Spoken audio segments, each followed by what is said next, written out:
ভাই আগের কাজা নামাজ কি পড়তে হবে? আতিকুর রহমান প্রান্ত লিখেছ। আহ, যেদিন থেকে এমন অনেকের হয়েছে যে আগে নামাজ পড়েনি, সে কি করবে? সালাতের আসলে এইভাবে কাজা হয় না। সালাত আপনি আজকে থেকে আপনার ফিলিংস এসেছে আল্লাহর কাছে আগের সালাতগুলোর জন্য ক্ষমা চাবেন। আজকে থেকে কায়মনোবাক্যে ক্ষমা চেয়ে আপনি নামাজ শুরু করবেন এবং নামাজ কন্টিনিউ করবেন। উমরি কাজার কথা অনেকে বলে, এটা হাদিসে পাওয়া যায় না।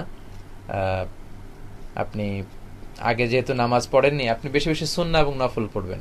হাদিসে আছে যার ফরজ নামাজে ঘাটতি হয়, আল্লাহ বলবে কিয়ামতের দিন দেখো তার সুন্নাহ এবং নফল আছে কিনা, যদি থাকে সেটা এনে ফরজের ঘাটতি রিপ্লেস করা হবে।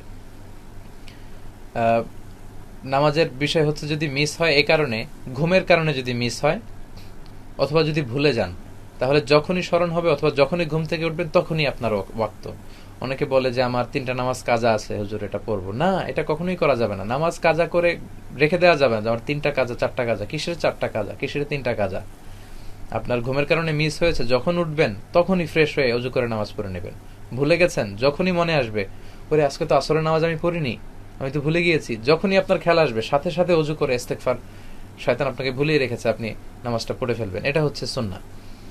আর উমরি কাজা বলতে কাজা আসলে শরিয়াতে নেই, অনেক স্কলাররা বলে, আপনি চাইলে পড়তে পারেন, কিন্তু আমি সাজেস্ট করি সুন্নাহ এবং নফল বেশি করে পড়েন, তাহলে বিগত যেই নামাজগুলো ফরজ আপনার নষ্ট হয়েছে এগুলো আল্লাহ সুন্নাহ দিয়ে ওইটা বেকআপ করে দিবে ইনশাআল্লাহ।